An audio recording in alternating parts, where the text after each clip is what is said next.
out a blog post, which is one of their main ways of kind of communicating changes, whether it's to the core Google algorithm or to the Google News algorithm. And basically what the blog post is talking about is making sure that the news organizations that invest their resources, their time, their money, the time of their staff and other resources they have available into original reporting to make sure that that is rewarded in Google and on the search engine result pages with visibility for that original reporting. So that's, I think, kind of the intent behind what they're trying to do with that. So as I said, that was announced just 2 days ago. That's when it went up on the blog. Google has so far not really provided examples of what that's going to look like. So we're not sure, and possibly Google isn't sure. I'm not sure. So if there's someone from Google in here, maybe they can share a little bit more. But we have not seen how that will kind of show up. If that will be a label on articles where it says that this is original reporting. If there will be a change in the rankings, or there'll be, for example, an entire new ranking type when you look up certain keywords that will say these particular articles have been marked as original reporting. So we'll have to kind of see how that develops as we go along. But what we wanted to share is from the data that we've looked at with the news dashboard, looking at Google visibility specifically for news publishers, we wanted to show a couple situations with some examples of where Google might have thought that this might be helpful. So the first one is whenever there's breaking news, there's generally, a few publishers or a group of publishers that's originally going to be breaking that. And a lot of times when the news is a little bit more local or regional, there's going to be a local publisher who might be kind of spearheading that charge. They might have the most updated information. They might have the most on-the-ground information. And as larger publishers, who maybe might be national or global in scale, start picking that story up, they start to sort of push those original stories out of the ranking type. So if you look at the example on the screen, those are going to be mostly national publishers, and we don't really see any publishers from El Paso or Texas on there. So it's not necessarily that Google's trying to punish anyone or anything like that. It's just that the publishers who come a little bit later, if they're a little bit larger, they have maybe higher overall visibility in Google and things like that. It's just that some of those original stories tend to get pushed out. So we think that this might be one of the reasons that Google has kind of thought about changing that. And another thing that might happen is, even when there's not a breaking news story, maybe when it's a little bit more of an ongoing story, we again get that situation where more localized publishers or publishers who are a little more specialized in these topics again get kind of overtaken by bigger publishers who are reporting kind of on similar issues. So like for the Arizona example, we see some folks that are outside of Arizona. For the hurricane, we don't actually see a lot of publishers like in the Bahamas, for example. So just to kind of showcase some of those points where Google might just want a way to surface some other publishers and some other content so that the folks who are looking at these stories can get a greater variety, and also so the publishers who did put in those resources are rewarded for that. And I will switch over to Tobias so he can tell you a little bit about it. Yeah, so I think AMP is, everyone in the room knows what AMP is, or if not, raise your hand, I will explain shortly. Okay, so AMP is Accelerated Mobile Pages. It's a technology from Google where you actually host your content at Google. This way, Google can make sure that the content loads very fast, especially on mobile types. It's developed for mobile devices. And it's pretty nice for the readers because it's quite seamless, but it brings some challenges to the newsrooms in matters of how to monetize that content, because you're not keeping it on your platform, so you're not having your whole advertisement infrastructure on it. So AMP is controversially discussed in the journalism industry, but it's here to stay. That's what we learned from our data. So when AMP started, we looked into it, and it started kind of hesitating. Like we had the feeling, okay, it is great to have it, but it's optional. In the meantime, when we look in our data, and the data sets we are talking about today is a completed data set from 2018. We do have more recent data. We will look into more recent data later. But for this type of analysis, it's quite important for us to have a complete set so that we can make proper conclusions. So what we learned is in the US, where we are right now, there's only one non-AMP publisher in the top 20 of our rankings. And this publisher in the meantime has established AMP as well. So ESPN was the only non-AMP publisher in the top 20 in 2018, which shows how important AMP is. You are not in the top ranking publishers if you don't have this technology. So the discussion, if it's worth it or not, well, it's answered right here. If you want to have search traffic from Google, you will need AMP. It's a little bit different in other countries. So the UK is quite similar. So we see there were no publishers with less than 50% AMP rankings. We see in smaller countries like Switzerland or in France, AMP is not that important until now, but it is increasing. So we think from seeing the data, how it develops over time, that this will come near to 100% AMP somewhere, because it's a great chance to from Google's perspective to make sure that the reader's experience is the best possible one every time, because they don't have to hassle around with the CMS of the publisher, with slow loading ads and all this stuff, which can be sorted out by the publisher, but not all publishers get hold of it. So Google says, okay, we make sure the reader has the excellent experience they deserve. What that means for the newsrooms is to be discussed. Yeah, with that I'll hand over to you to tell us a little bit more about Google News. As I said, if there are any questions, feel free to interrupt. So just some examples of what Google News looks like up there. So Google News is news.google.com. It's Google's homepage for news. So this is where they sort of show what overall keywords or topics are kind of quote unquote trending or important in the news space right now. And so then we'll talk a little bit about what visibility looks like in Google News. So you may have noticed that Google News is broken down into categories. So anytime that you have an article that's ranking in Google News, you'll see it in one of the categories. So top stories is kind of the mix of everything. Google kind of takes the top few keywords or topics from each of the individual categories and puts them on that homepage so folks can kind of get a variety. And then when you go to the different category pages, that's a little more specialized to that category. So what we'll see here is kind of an intimidating chart, but don't be intimidated. So this is data that's actually out of the news dashboard. This is out of our KPI dashboard. And this is the part of the tool that we use to understand what is the visibility trend of publishers in this ranking type, in this case Google News, over time. So what we're actually seeing here is from March 2018 to the end of August, so just a couple weeks ago, we're seeing who are the top 10 most visible publishers in Google News in the United States. So this is saying out of all of the articles that ranked in Google News, we take a look at those, we associate them with each of the publishers that those articles belong to, and then we kind of count how many it is for each of them, and that's how we're able to show those rankings. So people who have already seen the publishers might quickly have a question about what YouTube is doing there, because YouTube is not exactly a publisher. So it's an interesting thing that we see in this data. So first, I'll talk a little bit about the blue box. What that's showing is the last major Google News redesign. So that was both a front end and back end update that Google News released.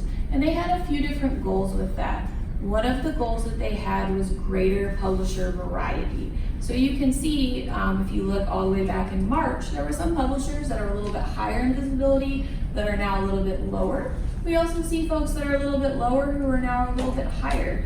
And so the kind of what we understand from how this changed is that Google was trying to make room in Google News for a greater variety of publishers on the topics and keywords that they're covering. So having more publishers who have at least a few rankings instead of having just a few publishers who have almost all of the rankings. That's overall, that's what it looks like they were trying to accomplish.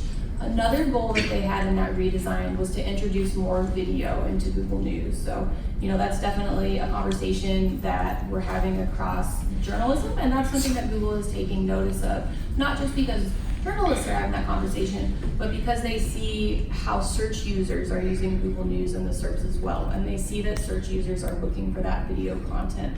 And so they made the decision of, let's integrate more video into Google News, and they had to decide how they were going to do that. So the way that they decided is to use YouTube. YouTube is a Google product, so take that how you would like.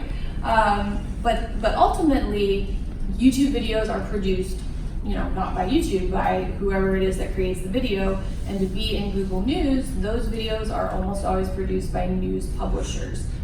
So we track YouTube separately because the actual URL that you'll go to if you click on one of those rankings is within YouTube. But we also are able to show the publisher label. So something that we did, you can see from July to August when YouTube dips all the way down, that doesn't indicate that Google decided that there should be no more YouTube videos in Google News. That rather indicates where we, with our data, were able to associate those publisher labels with the publisher URLs. So if we already use CNN, for example, they have a lot of videos both on their pages and in YouTube.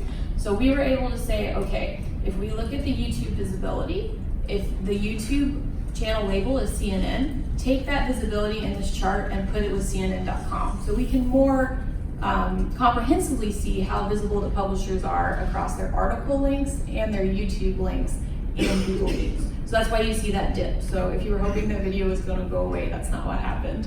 But I assume no one is hoping that at this point. So now we'll just look a little bit about just that same data, that Google News visibility for the UK. So obviously we're going to have some different top 10 publishers. Generally the top 10 in each country often comes from publishers who are physically located or are mainly based in that country, although that's not always true. But we see kind of some similar things here. So if we look kind of in that March to May 2018 area, we see a lot of switching, we see some bumps and drops. So that's just kind of, again, related to that redesign. And you can kind of see how maybe some publishers had a little bit of trouble or had a little bit of an increase. Generally, if we see all the publishers change at the same time, that indicates a change that Google has made. And then when you see certain publishers go up or down, that indicates something that's a little bit more specific to them. So it may be something that was maybe a little bit broken for them for a little while, or it may be something where they've improved. So they've changed their back end, they've done a bigger SEO strategy, they've optimized a little bit better. So that kind of explains some of these peaks and bumps. And we'll look at Australia as well, and we see a similar overall situation. Looking at that April, May, June area, we see kind of that change where things started switching as it was responding to that Google News redesign. So while the publisher is a little bit different and how they each behave is a little bit different, kind of the overall trend is similar across these three countries. And I'm going to hand it back over to Tobias. He's going to talk to you about news boxes. News boxes. Does everyone have an idea what news boxes are? So those top story boxes, which are in the one search. So if you go to google.com and type in a search, you have news results. So we distinct those from Google news.google.com. So news boxes, from our experience, from the publishers we're talking to, which are quite a lot worldwide, are more important in matters of traffic than Google News, because actually there are more searches on google.com than on news.google.com. In the US, news is still quite relevant. In all other countries, news is, you can forget about Google News, you can only focus on the search. In the US, news is relevant, but those news boxes is where the traffic comes from. So you want to be in those news boxes. The sad thing is that there are only like 3 to 5 news boxes per keyword available at a time, so there's only so much place where you can appear. But the good thing is that it's quite easy to adapt the SEO strategy to appear in those boxes. And one thing is to be on time towards a topic. So a news box appears if there is an increased search interest for this topic. So we took the example Brexit. And there is not always a news box for Brexit. Well, in the last 2 years probably there is. But beforehand, it appears in those moments when there is an increased search activity by the users. And that's true for all keywords. And if you think, for example, of seasonal keywords, like the football season or something like that, the interest will increase as the events come nearer or come closer. And it is good advice to be on spot if this interest rises, then to release your stories. Because then you will probably be picked as one of those top story results. The best thing, obviously, is to be there all the time and to keep your content updated. What we also see in matters of keeping your content updated is a huge amount of live blogging being very successful in those news boxes. So if you don't do it and it might fit somehow to your strategy, consider doing that. We have some deeper insights into news boxes. So actually most of the keywords actually drop a news box, so it makes sense to optimize for that. You can distinct it a little bit with the topics. So in entertainment, we have almost always news boxes. So celebrities are topics that go very well. You are journalists, you know that. Where we have the least news boxes is in the health category, which does not mean that it doesn't make any sense to optimize on those. There are still a lot, and we are talking about, we have exact numbers, we can dive into that later, but I would say in entertainment in the US it would be something around 98% of all search queries do have a news box, and in health it would still be something in the 70% range. So that's what we're talking about. I think there's no topic where the appearance of news boxes is below 50% if you do not go into real long tail topics. So another interesting insight is keywords in title is an SEO discussion which is so simple but still so important. And it's still true. We are talking about this since 2012, since we started doing this. Keyword in title is one of the most of the strongest impacts you can have in your SEO strategy. And it sounds kind of dumb because it's quite simple, but it's true. So from the 1.2 billion data sets we analyzed, so that's quite a lot, 60 to 67 of the countries had the exact keyword in their title. Exact keyword means it's a complete string, so it's, if we take Trump, then we would have different keywords as Trump, Donald Trump, President Trump, President, which is semantically at the moment connected to Trump. An exact keyword means Donald Trump, and Trump is something different. Having the at least one term of the keyword, where we have this 82 to 89%, there in this case, Trump or Donald Trump would be counted as the same. So it might be a good strategy, no, I should not use conjunctive here, it is a good strategy to check if you optimize your keywords in title, to check towards what you should optimize. So if you are a very strong publisher, like one out of the top 5, like CNN, New York Times, Fox, whatsoever, if someone's in the room who wasn't named yet and who should be named, please raise your hand. Then it is rather easy to go on the most searched terms. So for example, yes please. Sorry, but would it, if Donald Trump does something and he's trending in the news, would it every single news organization, large and small, be using the words Donald Trump? So then how is that prioritized? That's what I'm trying to explain right now. So the best keyword for Donald Trump probably is just Trump, because searchers are lazy. They type in, probably on their mobile, a keyword, and they would type the shortest keyword possible, which still makes sense. So that's a good advice for the best keyword. But with the best keyword, you are in the highest competition. So the top 10 publishers would probably have the most credibility in those matters, and they would probably win the competition about the news box.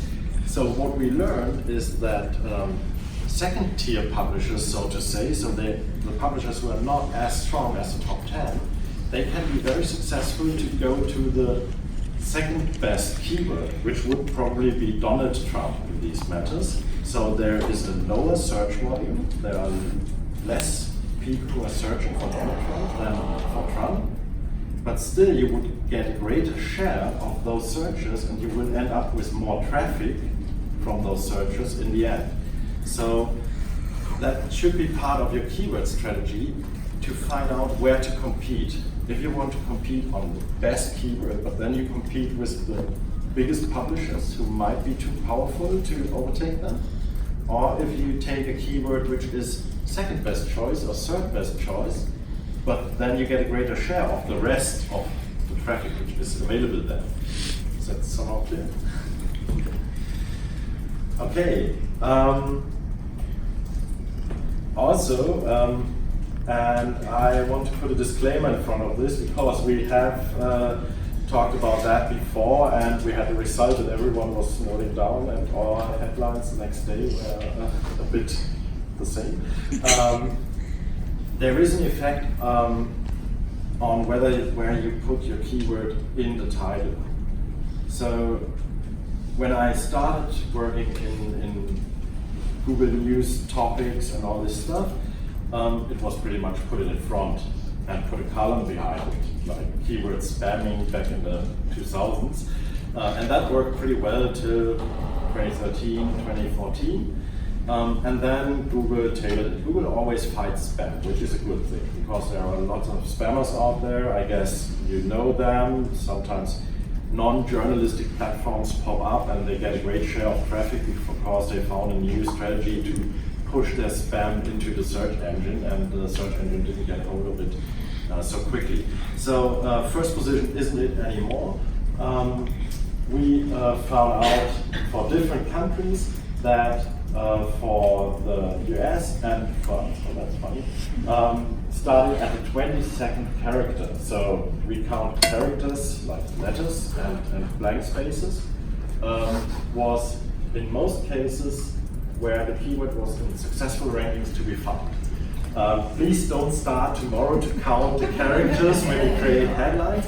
What you can say is it's somewhere in the middle, because that is way more natural than having the keyword in the beginning. You know, that's more like yellow press, putting the keyword and shouting it out loud, but it seems spammy. So having a keyword in the middle is usually a quite good idea. So we have some more details, but we will give you those slides if you promise not to start counting characters afterwards. So this is a bit of a breakdown on how it is distributed through the different categories, and we do have that for different countries, but I think I'll do a quick skip if no one is particularly interested into this deep dive. So this is for the UK. They are quite similar, and the verdict is somewhere in the middle is a good place. And this is what happens if you write naturally, like people speak. So, and with this, I would hand over to you to talk about mobile news boxes, which are even more important than the desktop types. Yeah, and the reason that we say that is because where your traffic is coming from. So generally publishers are going to see a greater share of traffic coming from mobile than desktop. Obviously that is individual to the topics you cover, and kind of the category that you're in. But generally when publishers reach out to us and the folks that we work with, they talk about mobile as kind of what's on their mind right now. So we'd like to focus on it as well. This is just an example of a mobile news box. So the mobile news box is what you'll see like on your phone. There's usually two portions. There's the two or one or two usually text links at the top, and then there's what we call the carousel. Those are going to be the little boxes with the picture and the headline. And then the other thing, as Tobias mentioned earlier, is there's only so many spots in a news box, and then there's only so many visible spots in a news box. So that's part of why we talk about not only ranking in the news box, but then where you're ranking within there. And that's something that we look at when we look at the visibility charts. Is it's not only is your article in the ranking type, but where is it in the scheme of things? Is it somewhere where a search user could look and click on it without having to scroll? Because basically the truth of the matter is not everyone's gonna scroll. So if you're in one of those visible portions, you're gonna have a better chance of people seeing that article. So now we're gonna go back to the big charts. So now this is the chart, again, showing the visibility, this time over a year, so all the way up to just a couple weeks ago, for the visibility, top 10 most visible publishers in the news boxes. There's a couple things to point out here. First is that some of those publishers are different than in Google News. So each ranking type is going to be a little bit different. There are certainly publishers that are very successful across the board. There are some publishers that maybe are a little more specialized or emphasize one of the ranking types a little bit more over others, and so that can lead to some changes as well. You'll definitely see some bumps and things in here. I will tell you the big bump in November has something to do with elections. I'm sure that's very shocking to everyone. Yeah, so obviously in elections there's basically more content created about more keywords in a shorter amount of time just because of how that works. So that you're going to see bumps there across publishers who cover elections. So that will be in there. And then again, I'll show you just the same data for the UK. We see similar, again, just kind of movement throughout there. If, for example, like the Brexit vote was included in here, you'd see a similar kind of spike around big elections, things like that. And we'll also show you the Australia data.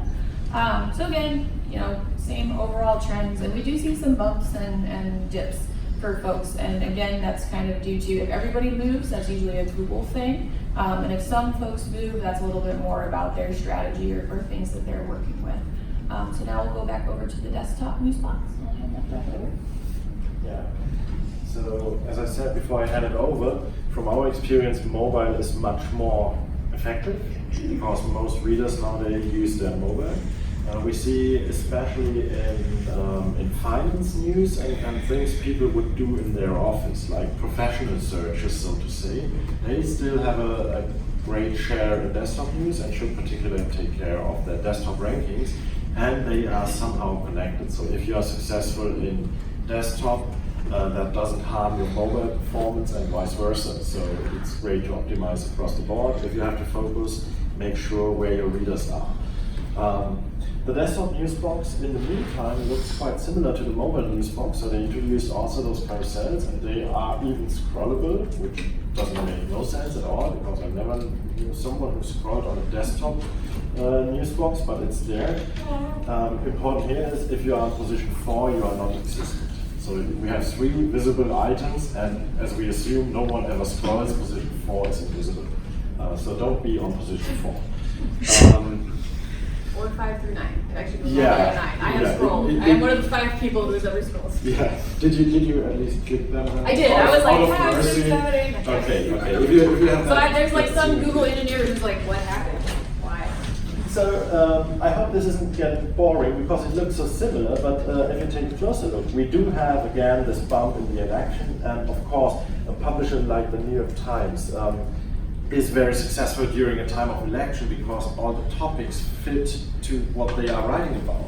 So a publisher like ESPN would probably have more of a bump in football season or basketball season. I'm not too much into US sports, I hope I don't say something dumb.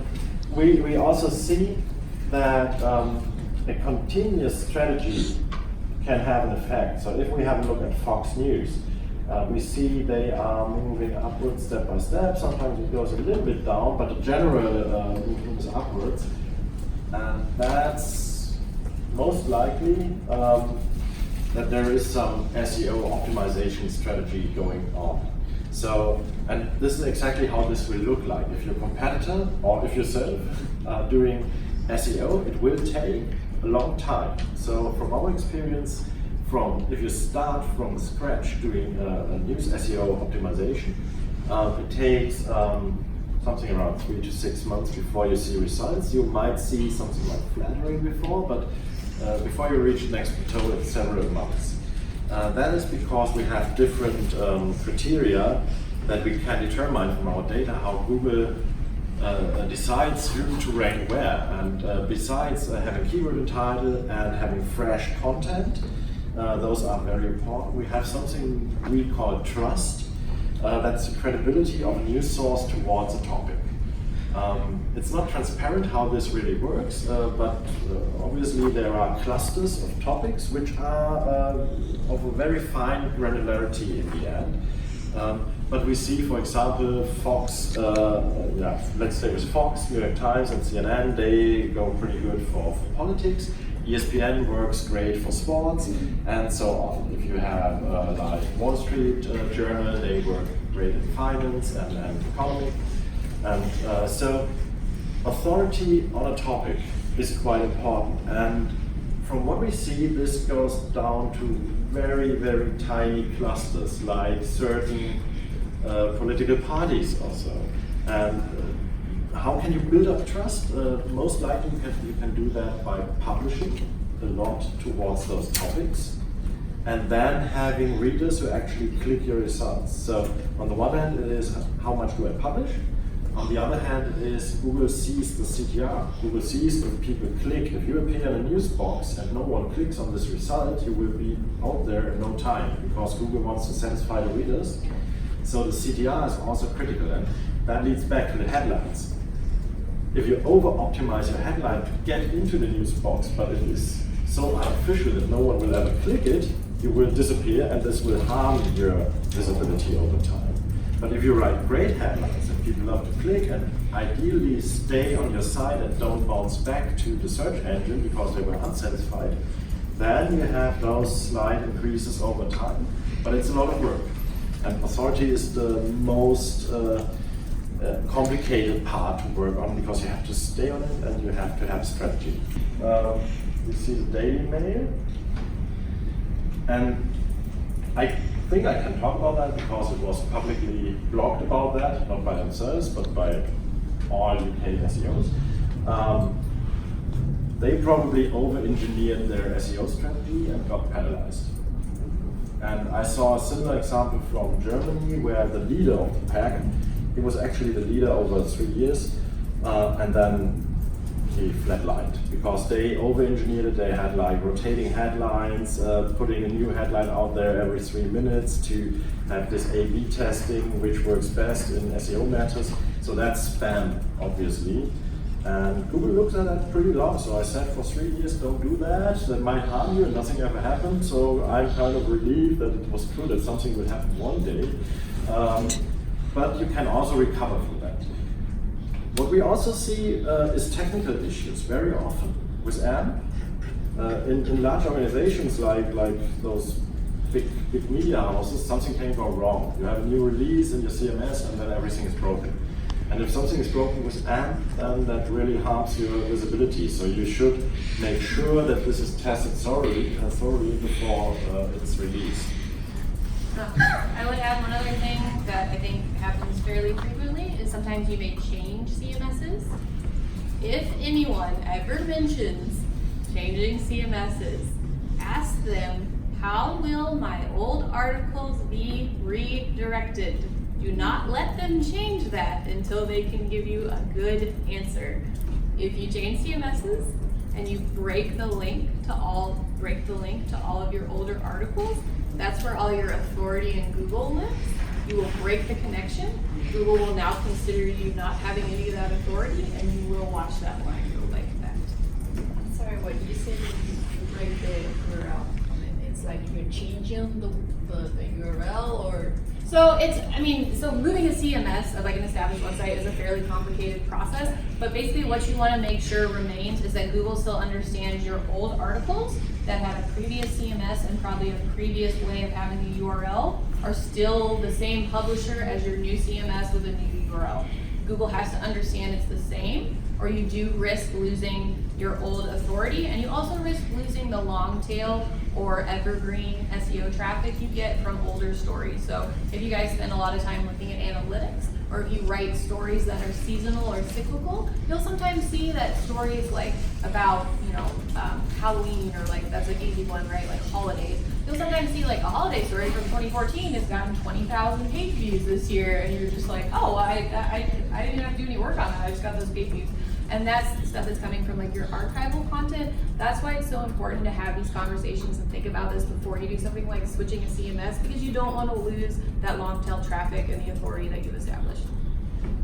Absolutely, good point. We saw a lot of people cry who did not consider this in the first place. So most often it's technical issues which lead to catastrophe. Sometimes it's Google hiccups. We have had that a lot. And one thing you can do, if you experience like I'm not appearing in Google News and you look into the Publisher Center, I guess everyone who's in Google News knows the Publisher Center, where you can log in and see if Google sees any errors on your page and gives you warnings what to do different. But if there's nothing in there, you can still do a site search for your own site in Google News. So just go to news.google.com, type in site, column, your URL, and see and sort it by date, not by relevancy, and see if recent articles appear there. If they don't, then you have a problem. So with our tool, we do that automatically, but you can do it by yourself just with this query site, you column your URL, and you should see if you're from a big media outlet, there should come new articles every minute. So the oldest article you see there, if you sort by time, should be something like 5 minutes old. If there's something like yesterday, then you have a problem, because if you are not in the index, you cannot rank. And that happens fairly often. Most likely your own IT department messed it up, but every once in a while it's also that Google has some hiccups. We had those discussions in the last 6 months, every 4 weeks, like that. Yep. Like several publishers were not indexed correctly anymore. That's another discussion, because if we say so much of the traffic is coming from Google and then they mess it up and cannot make sure that your articles appear in there, well, someone has to ask Google about that. But those incidents were so severe that they actually said something in their own blog post, which they usually do not.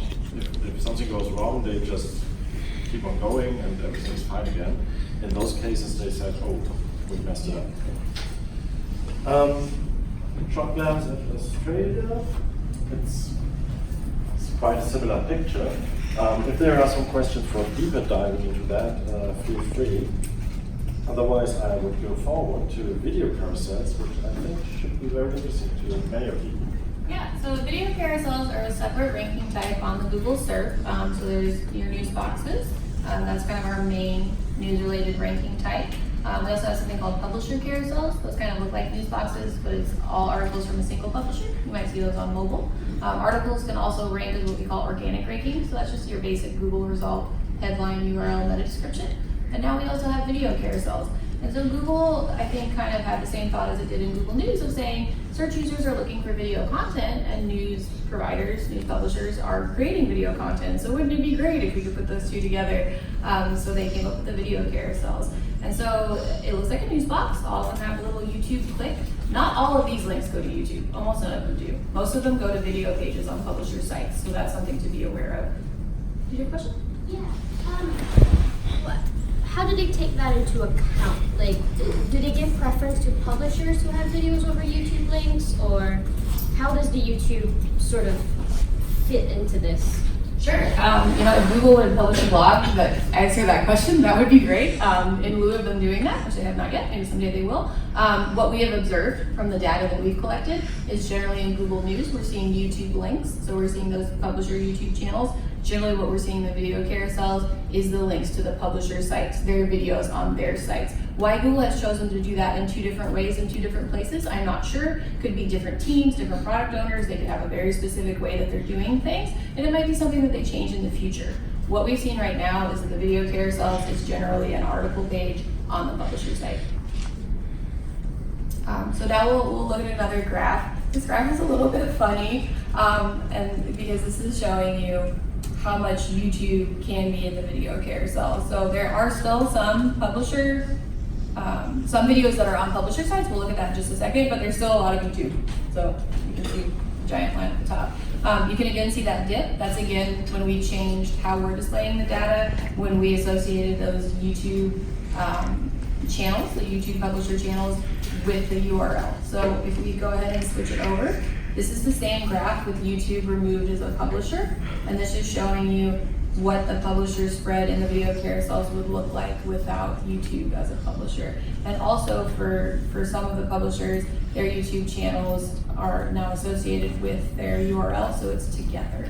So that's why we see that YouTube bump, and then some of the folks kind of went up at the end. But this is just to show you kind of what the spread is, how that's a little bit different in video carousels than the other ranking types that we've looked at. And then as Tobias kind of made a prediction based on what we've seen about AMP will only increase. I'm gonna make a prediction that video carousels are probably going to become more important, maybe not even in where they're located on the SERP, but again in the engagement and use by the search user. So if you have someone who's coming to a SERP and they're interested in video content, there may be folks that now realize that there's enough video carousels for things that they just go to the video carousel and don't look at anything else. I think that's possible.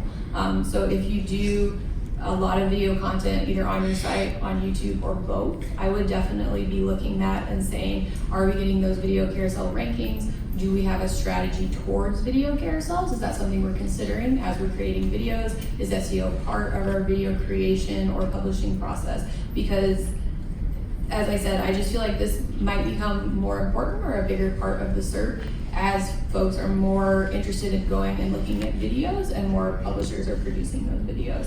So we're gonna see the same kind of funny chart for the UK, have your funny YouTube line. This is with YouTube taken out. Same thing for Australia. Australia with YouTube taken out. So just to kind of show you the market share of YouTube, but then also they are pulling in those videos from the publisher sites as well.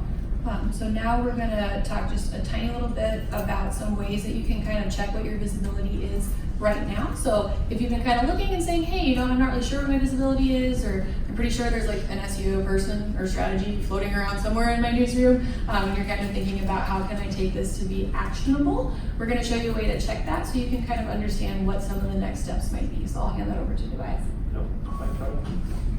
Okay, yeah. We want to keep advertising very low, but we developed, especially for O&A, we developed a free tool based on our data. So you can look up your own data without any obligations. You just go there and type in your URL and you will find out the basic data, the basic questions. Do I have AMP and does Google know that? Am I in Google News? Where do I rank in comparison to the top 5, I think? Which were my top articles in the last 24 hours, and so on. So that will not give you complete insight and solve all your SEO questions, but it will give you some very good hints where to start and where you're standing at and where to go next. The URL for this tool is newsflashboard.com. Do we have the URL somewhere there? So it's newsflashboard.com. The only thing is that we have Google Analytics on there, so we check what you are doing, but besides that, you do not have to register or nothing else. Just have a look where you are. If you then have some questions, feel free to reach out. We do offer our data commercially, no worries, but also we are always happy to help someone who reaches out and just want to get some insights. Or if you have some problems like you produced AMP and it doesn't work, feel free to reach out. We're always happy to help. We're here to help publishers to get more transparency into the Google search difficulties.